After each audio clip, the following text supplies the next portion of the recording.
পেঁয়াজের খোঁজ দাও রাষ্ট্রের এই ক্রিটিক্যাল মুহূর্তে, তুমি কিনা রাষ্ট্রের এই মুহূর্তে মাংসের পাতিলে আলু খোঁজ করো। অপরাধীকে ধরিয়ে দিতে পারবে, তাদেরকে 50 লাখ টাকা পুরস্কার দেওয়া হবে। সাধারণ মানুষের যদি অপরাধী ধরা লাগে তাহলে রাষ্ট্রের টাকা দিয়ে এই পুলিশ বাহিনী পোষার কি দরকার? এই জুলাইয়ের বাংলাদেশে এরকম মাজা ভাঙ্গা উপদেষ্টা দিয়ে কাজ চলবে না। স্বরাষ্ট্র উপদেষ্টা থেকে শুরু করে আমরা গোয়েন্দা সংস্থাকে জানিয়েছি যে শুক্রবার রাত 10টা পর্যন্ত সেই লোক ফয়সাল হোয়াটসঅ্যাপে ময়মনসিংহ শহরে তার লোকেশন ছিল, তারপরও তার ধরতে পারে নাই। তার মানে প্রশাসন সম্পূর্ণ ব্যর্থ।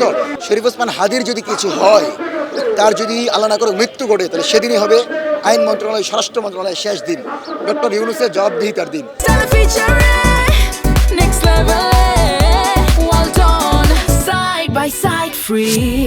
আমাদের রাষ্ট্রের পুলিশ প্রশাসন, আমাদের রাষ্ট্রের এজেন্সি, আমাদের রাষ্ট্রের গোয়েন্দা সংস্থা, তারা চরম ব্যর্থতার পরিচয় যেখানে দেয়, সেখানে আমাদের এই অথর্ব মাজা ভাঙ্গা স্বরাষ্ট্র উপদেষ্টা সে কিনা বলে যে যারা কিনা এই অপরাধীকে ধরিয়ে দিতে পারবে তাদেরকে 50 লাখ টাকা পুরস্কার দেওয়া হবে। কেন?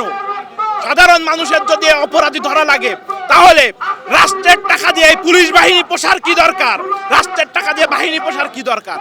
আমরা স্বরাষ্ট্র উপদেষ্টা, আইন উপদেষ্টার কাছ থেকে আমরা জবাব নিতে গেছি যে কবে ওসমান হাদি ভাইয়ের উপর হামলাকারী সন্ত্রাসীদেরকে গ্রেফতার করা হবে। আমরা যদি এই অপরাধীদেরকে ধরার কোন সন্তোষজনক অগ্রগতি আমাদের চোখে না পড়ে, তাহলে এই মাজা ভাঙ্গা পেঁয়াজ উপদেষ্টাকে জুলাই জনতা তার যথোপযুক্ত জবাব তাদেরকে বুঝিয়ে দিবে। এই রাষ্ট্রে বসে জুলাইয়ের রক্তের উপর দিয়ে তুমি স্বরাষ্ট্র উপদেষ্টা হয়েছো, তুমি কিনা এখন যে পেঁয়াজের খোঁজ দাও রাষ্ট্রের এই ক্রিটিক্যাল মুহূর্তে, তুমি কিনা রাষ্ট্রের এই মুহূর্তে মাংসের পাতিলে আলু খোঁজ করো, এটা তো তোমার কাজ না। তুমি তোমার কাজ ঠিক মতো করবা, তা নাহলে গদি ছেড়ে দিবা। এই ব্যতীত দ্বিতীয় কোনো অপশন নাই। এই জুলাইয়ের বাংলাদেশে এরকম মাজা ভাঙ্গা উপদেষ্টা দিয়ে কাজ চলবে না। আমরা এই উপদেষ্টার কাছ থেকে যদি জবাব না পাই, তাহলে আমরা জুলাইয়ের মতো বাংলাদেশের ছাত্র জনতা মাঠে নেমে আসবে। নির্বাচন কমিশনের কাছে প্রশ্ন, বড় ঘটনা তাহলে কি? এই রাষ্ট্রের যদি উসমান হাদি ভাইয়ের উপর হামলার যথাযথ তদন্ত না হয়, যদি উসমান হাদি ভাইয়ের উপর হামলাকারীকে অতি দ্রুত সময় যদি গ্রেফতার না করা হয়, তাহলে এই রাষ্ট্রে আমরা যেমন জুলাই করেছিলাম আরেকটি জুলাই করবো ইনশাল্লাহ। এবার আমাদের বিপ্লব আর অপূর্ণ থাকবে না, এবার আমাদের বিপ্লব পূর্ণ হবে ইনশাল্লাহ। স্বরাষ্ট্র উপদেষ্টা থেকে শুরু করে আমরা গোয়েন্দা সংস্থাকে জানিয়েছি যে শুক্রবার রাত 10টা পর্যন্ত সেই লোক ফয়সাল হোয়াটসঅ্যাপে ময়মনসিংহ শহরে তার লোকেশন ছিল, তারপরও তার ধরতে পারে নাই। তার মানে প্রশাসন সম্পূর্ণ ব্যর্থ।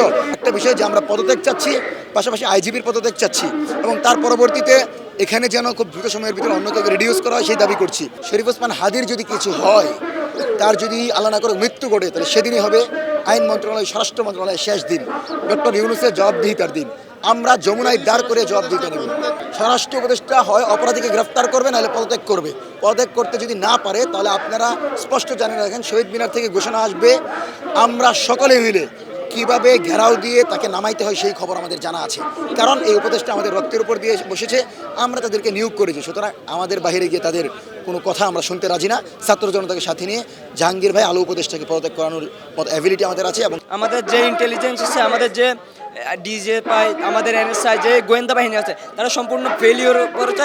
মূলত ফেলিওর না, এখানে যেই আওয়ামী লীগের দূষররা এখনও বসে আছে, ভারতের দাদারা এখনও এই ইন্টেলিজেন্সে বিভিন্ন ইন্টারিমের মধ্যে রয়েছে, তারা এখনো ভিতরে থেকে আওয়ামী লীগের পারপাস সার্ভ করছে।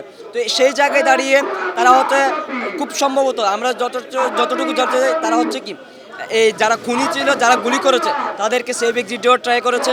আমরা ইতিমধ্যে জানতে পেরেছি গতকাল হয়তো তারা ভারতে পালিয়ে যাওয়ার একটি সম্ভাবনা প্রকাশ পেয়েছে।